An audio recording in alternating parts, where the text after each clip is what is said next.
Welcome to the Wildly Optimized Wellness Podcast. I am your host, Torea Rodriguez, and I'm joined by the lovely co-host, Evie Tackett. Both of us are functional diagnostic nutrition practitioners, and we love working with women from all over the world through our virtual programs, helping women not only feel better, but actually achieve that vibrant, no-holds-barred version of themselves they've been missing for a long time. And how we actually get there? Well, that is what this show is all about. Now, please keep in mind that this podcast is created for educational purposes only and should never be used as a replacement for medical diagnosis or treatment. And if you like what you hear today, we would love for you to hit that follow button, leave a review in Apple Podcast, share with your friends, and keep coming back for more. Let's start today's adventure, shall we?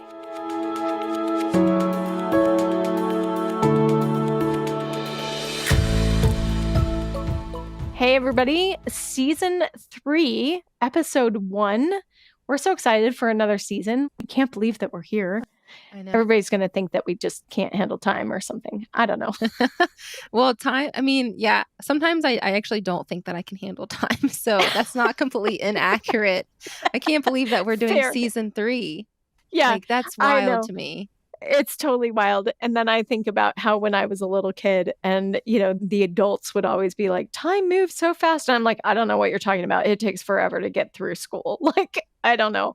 And Yep. then, of course, as you become an adult, you start to see like, oh, yes, when you do all the adulting things, yes, time moves very fast. So, Yep. yeah, it's quite interesting. But we've been receiving some really great feedback about the podcast. I have clients and friends who will reach out to me about what they're loving about the podcast. I think we're onto something, like mixing these two things together. I get a lot of positive feedback on how can we mix the power of the outdoors with, how we think about things. And so it's good. So we're going to keep doing what we're doing. I hope you approve of that. But Abby, I'd love to hear, I know you've received some feedback. What are some of the things you're hearing?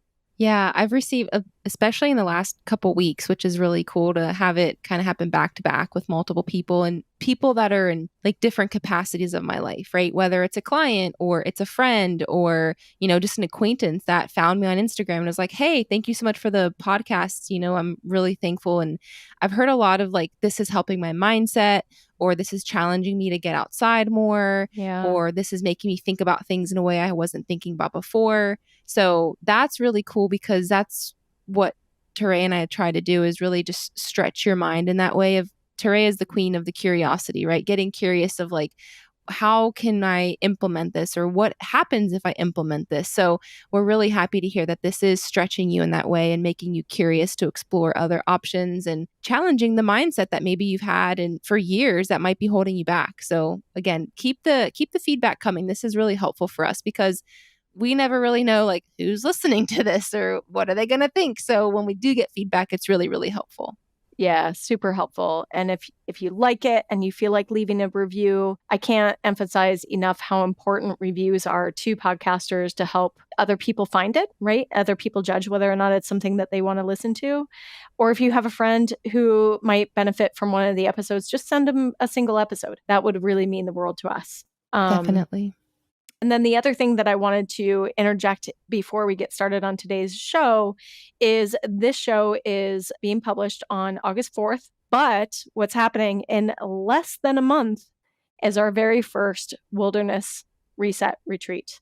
So all I'm going to say is there are only a few slots remaining for this. And if this is a big if, because we don't know, will they all be full by the time this is August 4th? Yeah. It's worth your while if you have any interest in coming on this once in a lifetime event to Montana to really experience a safe environment for growth, get some firsthand experience with the outdoors, implement all these things that we've been talking about on the podcast for the last 2 seasons already. Now is your chance. So I will include the link to those tickets in the show notes. And if for whatever reason it is already sold out, then you'll have a redirect to a wait list for the next one. So if you have any interest whatsoever, make sure that you snag a spot because this might be the only time we're doing this one. Yeah. I'm so excited because it'll really be a culmination of the things that we talk about on this podcast of getting outside, resetting your nervous system, spending time in community with other people, learning Yes. some new skills. Like I'm really, really excited personally to be a part of this because there are some skills that I lack and I'm excited to learn from other people and I'm excited to facilitate some of the workshops in this retreat and it's going to be in a beautiful location and just a nice recentering of the nervous system and the body and health. So I'm really excited for this.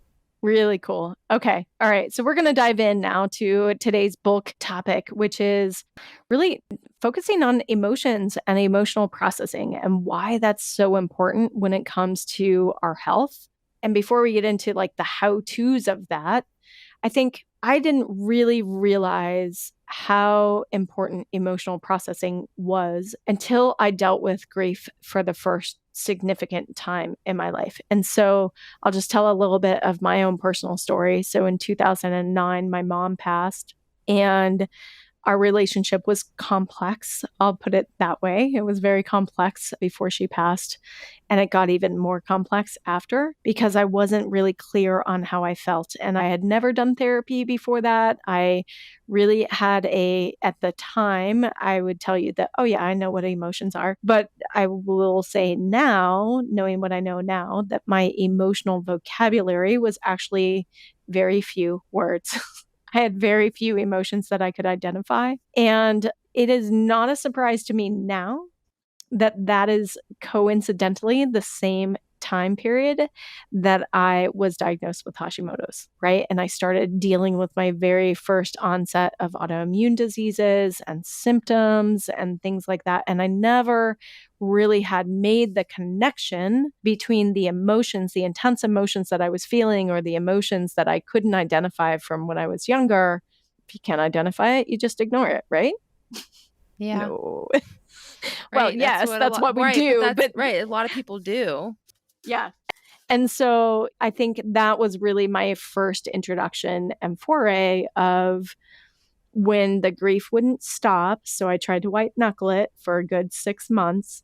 My dear friend, I love her dearly. She was bold enough to say, "It's time you get a therapist." I was like, okay, I'll go get some help with this. Yeah. And it was probably the best thing I could have done because that was an introduction into really starting to learn how to expand my emotional vocabulary and really identify what those are. And it was my first introduction into how health and emotions can be so linked. And I know, Evie, you don't have a similar story, but you have a story around emotions and health and that kind of thing. I'd love to hear your side of it. And then we can kind of talk about some practical ways of A, identifying, and B, how to process some of these.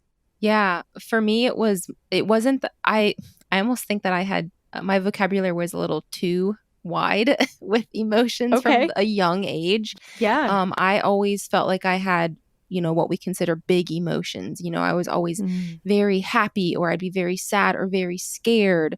And so I spent a lot of my childhood in big emotions due to my environment and my family and just, growing up in a very traditional Greek family and culture. Like there are a lot of big emotions regardless. But then just throwing in on top of that, like growing up and, transitioning and like trying to figure out how to be like a teenager and then learning how to go to college and then like becoming a young adult and working, like my big emotions never stopped. And so I actually did start therapy as well because what had transpired was I was having a lot of panic attacks and I wasn't able to really identify when the emotions had started and why I felt like I was spiraling and I didn't have a chance to really learn how to control that. And so through therapy, I learned a lot about that. And I've been in cognitive behavioral therapy for 9 years at this point. And yeah, well done. So that's helped a lot. Thank you. That's helped a lot with my emotions and regulating them. And I've also learned that, like I really think that I can trace back the autoimmune stuff and when it really was at its worst, when my emotions were extremely big and kind of running rampant. Yeah. Right. Like, and I don't think anything's wrong with having big emotions, but I didn't know how to regulate them for my body. And so now looking back, I can use the language of my nervous system was completely overworked. And I didn't know any of that at the time. I just knew I felt awful and I was anxious and I was depressed and I was scared and everything felt like a threat to me. And now that I have a handle on how to identify emotions, what to do with them, how to release them, I feel like it's completely translated into better health for me. Whereas before, I felt like if my emotions were running rampant and I didn't have a control over them, my health would suffer too. Yeah. And now I see that connection of like emotional health is overall health. And, I know we're going to talk about releasing them, but I definitely have noticed that the more I can move emotions through my body and move them day to day and week to week, I come out of stressful and, dare I say, crises a lot better than I would have years ago. Yeah. Yeah. 1000%. I think it's so important in relationship to health. I also think while we can say that, sometimes it's hard for people to wrap their minds around, well, I don't understand, like, why is emotions and sadness and happiness and what does that really have to do with health? And that gets me into the thoughts and areas around psychoneuroimmunology. And psychoneuroimmunology is a very long word that's been put together, which is a whole area of science that is starting to study the way that our psychology acts on our nervous system and how that acts on our immune system. And our immune system is really what regulates a lot of our health, right? So if our immune system is out of sorts, we're either going to develop a chronic disease or an acute disease. Yeah. And so psychoneuroimmunology has really revealed this I think it's cool because, of course, I'm going to geek out on some science here. So give me a second. But I think it's super cool because what they've recognized is that the thoughts that we have are almost always laced with an emotion. So they're always associated with an emotion. That's how the brain categorizes things, is like thought, emotion, thought, emotion. But the emotion really, like sometimes we can really feel the emotion in our body. Sometimes it's harder to identify where in the body it is. But that feeling that we feel in the body really is a chemical messenger going across our cells or flooding through our neurons and getting into our endocrine system and releasing other hormones. Like we're feeling that activity in the emotion itself, which is amazing because if you think about it, all of those different areas in the body, the endocrine system and the adrenals and the pituitary gland and the other hormone producing organs in the body. So we've got our sex hormone producing organs and we've got our gallbladder, and all of these different things are working based off of neurotransmitter signals and hormone signals and other chemical messenger signals. And so the emotions really are that. And so that's the tie to the biology. So if we aren't allowing ourselves to process those pathways, basically it's biochemical pathways, it's what it kind of all boils down to. There's a little bit more than that, but you know what I mean. Then that is where some of these organs are going to get either overtaxed or they're going to have to be forced to deal with those chemical messengers. And that's when people say that we store emotions in the body. We literally store emotions in the body. And so this is why it's so exciting for me that it ties to biology in this way, because then I can really see the difference of being able to discern between the emotional body, if you will, and the physical body. Yes, yes. And that's such a good explanation of it because, again, hearing emotions get trapped in the body or, emotions move through the body, it doesn't really make sense unless you put it in that way. So it's a good visual of like, okay, if the mind is thinking this and we have these thoughts laced with emotions, then that makes sense if these emotions get stuck. And, because I'm more aware of this now, I can feel different parts of my body, right? Where it's like, where do I feel that emotion? Do I feel it in my chest? Do I feel it in my belly? Do I feel it in my legs? Like, and that's really interesting to me too, to see, well, what organ might be associated with that or what, maybe pathway might be blocked or something like that. Mm-hmm. Yeah, it's really interesting. I had made this correlation earlier this year. So something that had been happening for me was intermittent gallbladder pain. And this has been happening for years. And I've had ultrasound upon ultrasound to make sure, like, is it gallstones? No, it's not gallstones. We've never found any physical evidence for the gallbladder pain. And of course, we're like, okay, so it must be sluggish bile. So then we'll work on bile and we'll work on digestion and all those things. Yet it still happens. And then actually it was a client of ours in a program who had brought her expertise into this program as well. And one of the things that she just haphazardly mentioned in one of her posts was that the gallbladder clarifies emotion. And for some reason, that just like, it's almost like it popped out in bold neon flashing pink for me or something, because I was just like, what? Wait, she just said gallbladder. Wait a second. Clarifies emotion. So then I started to really pay attention to when I would get these gallbladder attacks, what was happening in my life from an emotional perspective leading up to that. So I would kind of look at like maybe a day or two before that. And lo and behold, what was really fascinating for me is that the last 3 times that I have had any and this was since she said that. So it's only been 3 times this year, which, knock on wood, I'm really happy about that. Lo and behold, those days I was either confused about something that I felt like I couldn't really quite fingerprint, like, what is this emotion that I'm really feeling? So it would take me a long time to kind of sort through what is that, or I would have conflicting emotions. Like part of me would think this and part of me would feel this, so I'd have like a conflict in that day. And that is exactly what would lead up to these gallbladder events. And I was just like, oh, wow, biology and this stuff is so amazing. Like, how cool is that? Oh my goodness. So once I had that realization, and of course my friend Erin Holt of Functional Nutrition, she and I were talking about it, and I sent her a message. I was like, Erin, you're not going to believe this. Guess what happened today? And guess what happened before that? And so it's been fun to be able to see, have these kinds of realizations, because now I understand that if I do have like, how do I feel? Instead of like be laboring myself all day long, I'll immediately call a friend and talk it through. I mean, that's one of the ways that we can process emotions, right? Is talking it through with a friend or a therapist. And since that realization, like, it's been a lot easier for me to manage my emotions. And knock on wood, like it's been several months now and I haven't had any kind of gallbladder pain. So I'm sticking with it. I'm doing this. I'm processing my emotions immediately. Yes. Can you imagine what little Torea would think, having all these, this big vocabulary and these tools for processing emotion compared to before? And now like how improved your health is? That would be so cool. Yeah. And I remember when you made that realization, I remember you told me like, I think it has to do with my emotions. And I'm like, really? Your gallbladder?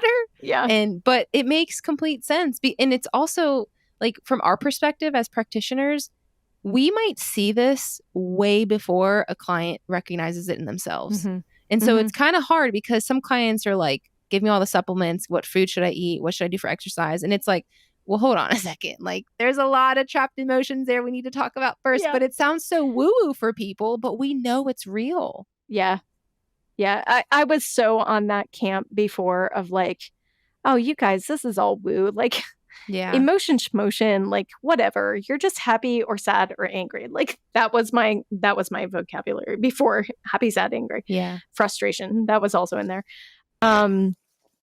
Yeah, and if anybody would have told me the emotions were stored in the body or they got stuck in the body, I was just like, no. You guys are like nutters.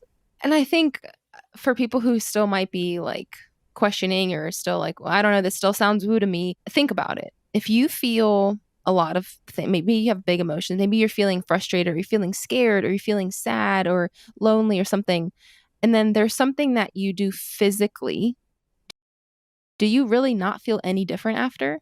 Like whether it's crying, whether it is talking to a friend, whether it's going on a walk, whether it is being intimate, like if you can change your physical body, try and tell me that your psychology doesn't change after that. Yeah. Like, good point. Just think about that. An example of your own life. I mean, I have plenty. Crying is usually the first thing I go to because it's it's a very big release for me. But, I'm like, I might not feel completely healed or like the problem doesn't go away necessarily, but I feel so much better and I feel lighter. Yeah. Just from that physical change. Yeah. I think crying, in my opinion, I'm not an expert in this and I in no way study, child psychology or anything, but I'm just making the assumption that since we're a baby, right, we cry when we're a baby because we don't have words yet. And it's an easy way for us to innately know how to process emotion is through crying. And then later on, you grow up and you're told that crying is a sign of weakness and all of this stuff. And so then we stop doing that. And then all of a sudden, we're not actually releasing our emotions. And crying it really was, gosh, I think it was maybe even a couple of years ago. Like I knew that crying was a good release for me, but it took me listening to a book by Kyle Cease. And I'll have to look up the actual name of the book. I know it was about money, but honestly, that book is all about mindset. And he made the statement that tears are the way emotion leaves the body. And that just really resonated with me. It was like, oh, I get it. This is a way that we move this stuff out. And what we know now from science is that if you evaluate tears under a microscope of somebody who's crying tears of joy versus somebody who's crying tears of grief or tears of sadness or tears of fright, the actual structure of what the solution, because it's like a salt solution, looks like under the microscope is different. They're all different. And that blew my mind. When you told me that, I was like, oh my gosh, that is amazing. Yeah. My mind is blown at that. And I don't know, I believe it because it feels different too. Like crying tears of joy totally feels different of crying tears of sadness or loneliness or grief. Yeah. I mean, yeah, they're still tears, but physically it feels different to release those types of tears, at least for me. Absolutely. Yeah. So very interesting. From a lifetime crier.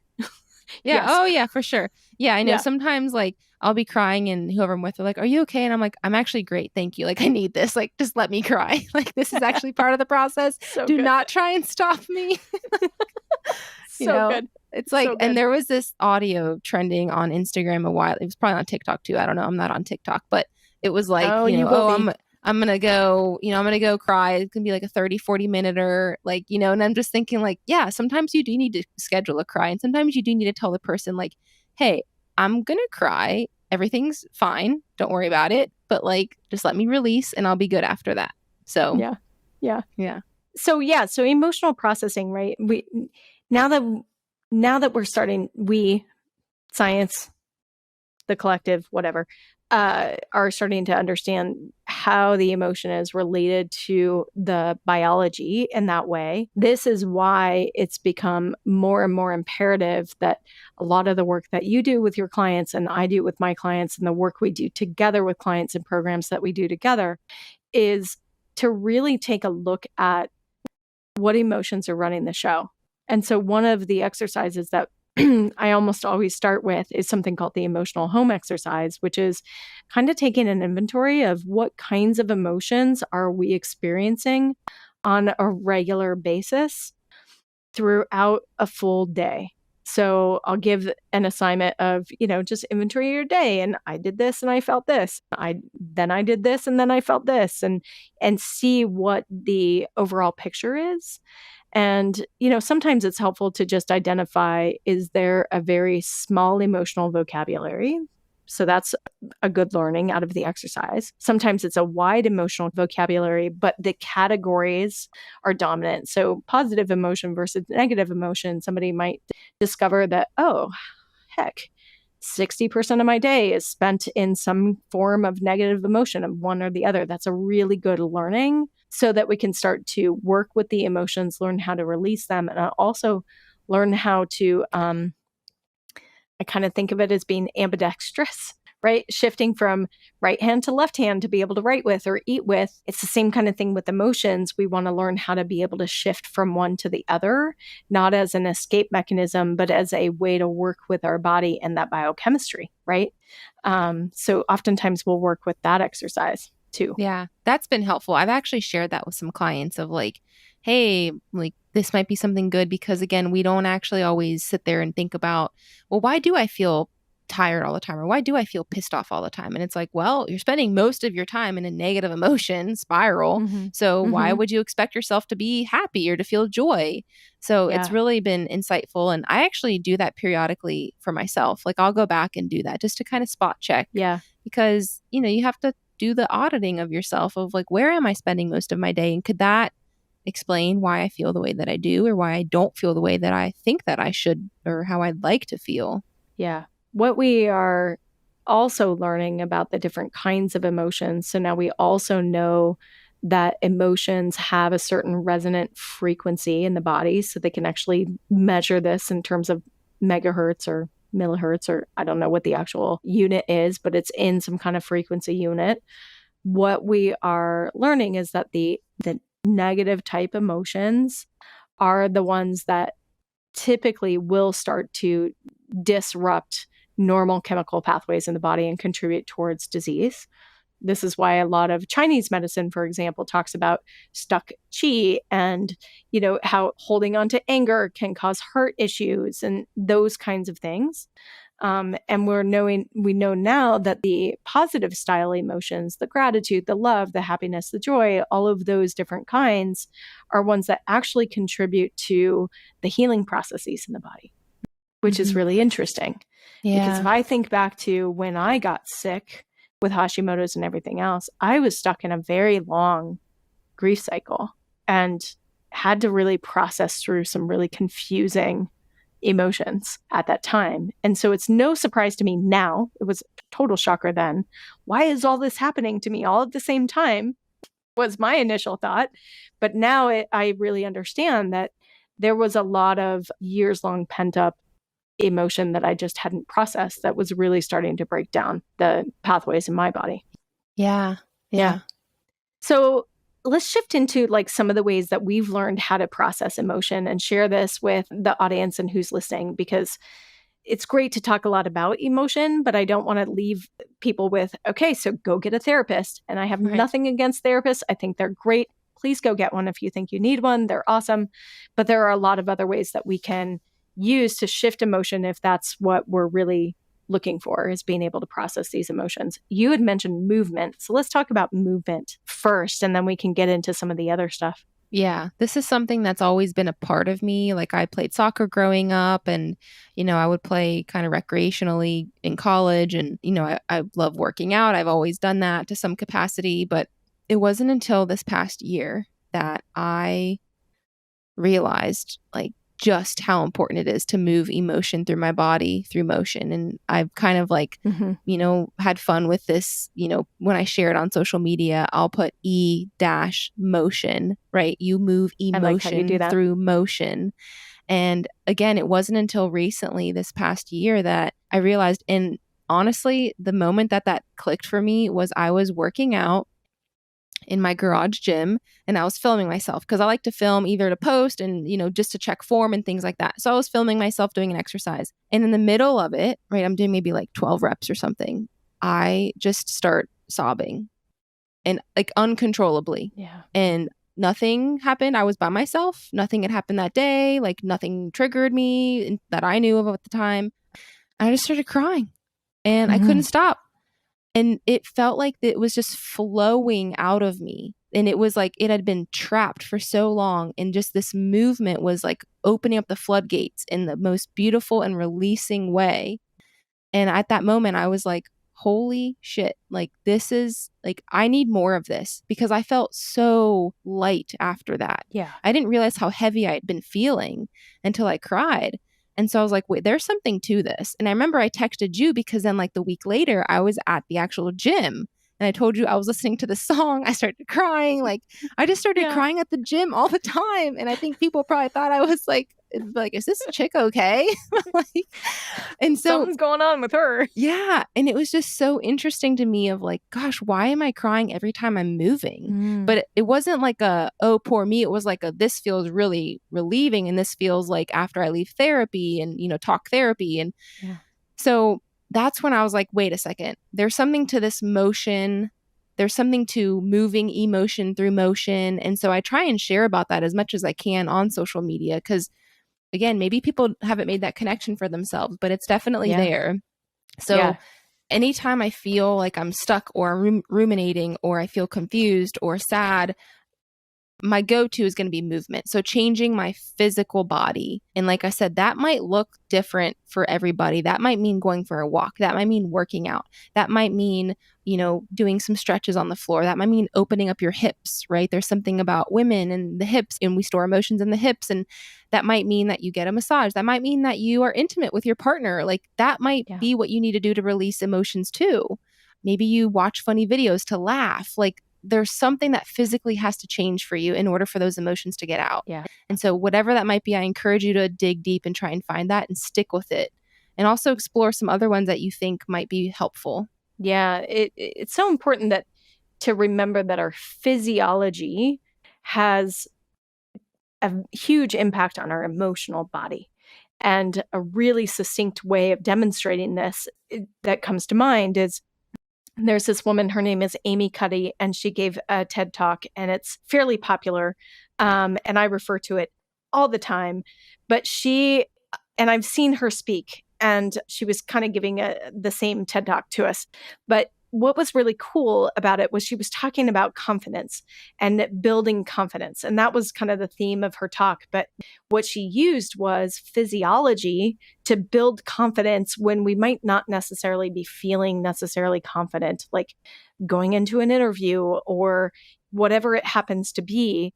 And so she talks about getting into your superhero pose, like literally standing up, having your feet hip wide width apart, putting your hands on your hip, your shoulders are back, and you're pretending that you've got that cape that is waving through the wind. Like that is your superhero pose. And in her talk, she got everybody in the audience standing up doing their superhero pose. And I kid you not, you can feel the difference when you get into that physical state. Mm-hmm. So there is very much something to this whole like move your physiology to be able to move these emotions and help you shift in emotion. So you can take yourself, if you find yourself sitting kind of hunched over and you're kind of melancholy, whatever, you can get into that superhero pose and suddenly your mood is going to shift. It may not shift 100%, but it's going to shift at least a little bit mm-hmm. to help you start playing with that ambidextrousness, right? That being able to shift things back and forth. And so using our physiology in that way. But I've oftentimes used high intensity exercise as a way to process anger and frustration. Like I will go full out on the bike super fast to try and get my heart rate up as high as I possibly can. And then sure enough, as soon as I'm done, it's like, oh, I'm not angry anymore. It's all good. Yep. Right? Yep. Exactly. Yeah, there's something about it. I love it. I love movement. Movement is a huge thing. And even just taking a walk and getting just getting yourself out of whatever environment you're intimately in that moment and getting outside and just doing a walk, like oftentimes that'll change the emotions too. Yep, definitely. We've talked about therapy a bit. Therapy's awesome. And so is talking to your friends. Right? Yeah. Or talking it out, or even talking into a Voxer to a friend, an audio message, to a friend, even if you like recall it or delete it. Like I've done that a couple times. Yeah. Just talking things out, I think sometimes helps us process emotions, especially with a trained therapist who can help us identify them. So if you're like me and you don't have a huge emotional vocabulary and you're like, what are you talking about? All these different emotions. I thought there were 5. That's a good way to learn. That's how I started learning my emotional vocabulary. In fact, he gave me a chart. It was like, can you identify this? And then we would talk through that. And so we would practice sometimes trying to identify those emotions. Journaling is another way of talking it out. Yes. Yes. I'm a big journaler. Yeah. Yeah. Mm-hmm. Yeah. I find that when I let the words flow like that, sometimes I can do it with a keyboard and sometimes I can't. Like sometimes it really does require pen to paper. There's something about that process that I think helps me get in touch with the emotions better. I'm not quite sure. Yeah. Yeah, that's super helpful. I learned a really cool technique.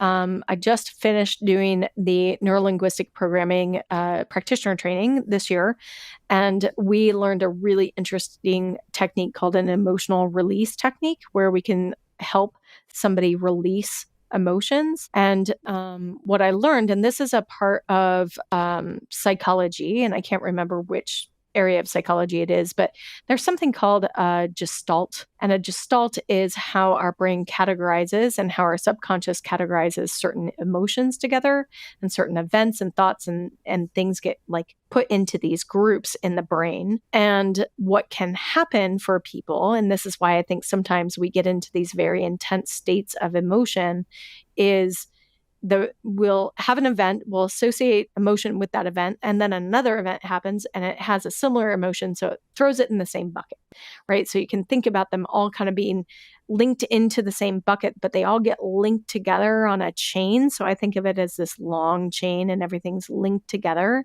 And that's what a gestalt is that we get these very intense emotions because when a situation happens that may not really warrant a huge emotional reaction, but we have a huge emotional reaction. So a lot of people these days are using the terminology of, I got triggered, right? That like, huge emotion. Like, what the hell? Why am I so triggered? Shouldn't be triggering. It's that gestalt. It's the way that the brain has categorized this. And so through NLP, there's a really cool technique that helps us release that chain so that we feel a appropriate amount of an emotional response to a situation instead of being triggered all the time.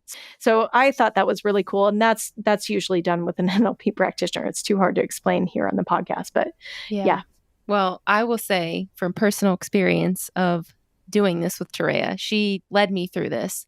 I will say I'm still like just taken aback by how powerful that was, because we worked through some really big emotions in a really emotional time for me too, right? Like, it's not like things were kind of just good. Like I was really feeling a lot of things. Yeah.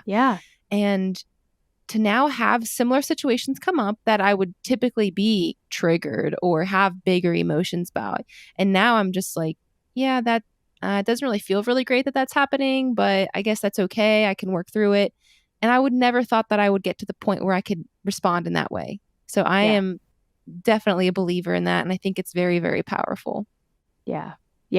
I am so grateful that I did that training, because that is one of the coolest I've got a lot of cool techniques that I've learned over the years, but that is one of the coolest techniques, is to really help somebody be in a situation and not have to feel triggered by it. Yep. Not saying that we won't feel the emotion. We're not taking them away completely, but not being triggered by it, not being therefore run by our emotions, that is a whole cool new way of existing. And I love it. Yep. I love it. Yeah. Because I did the work too when I was doing the training. So I've been doing the work, still doing the work with my own coach, that kind of thing. It's really amazing work. So I love it.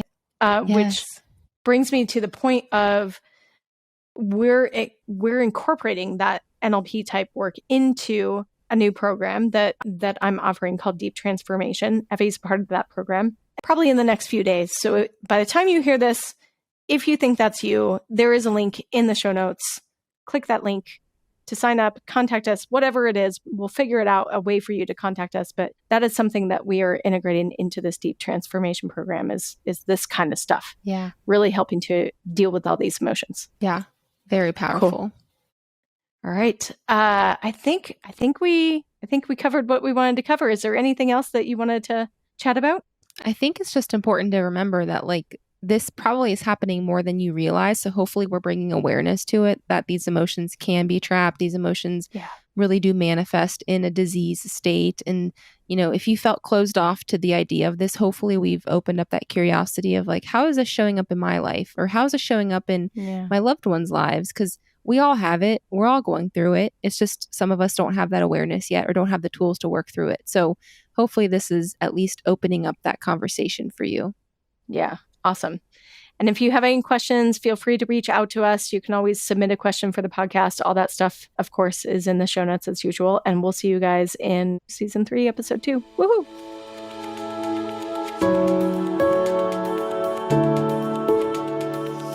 Hey, thanks for joining us for this episode of the Wildly Optimized Wellness Podcast. If you are ready to dig deeper into your health, stop playing the whack-a-symptom game, start testing to get better guidance, you can find more about Torea at torearodriguez.com, and you can find Evie at holisticallyrestored.com. Want a peek into what it's like to work with us? come join us at our Optimized Wellness community. You can find the invitation link in the show notes below. And if you have a question for the show, you can submit your question under the podcast section of torearodriguez.com. Finally, if you found something helpful in this episode, don't forget to leave a review, hit that follow button, or share it with a friend. They're going to love that you thought of them. Until next time, see you outside.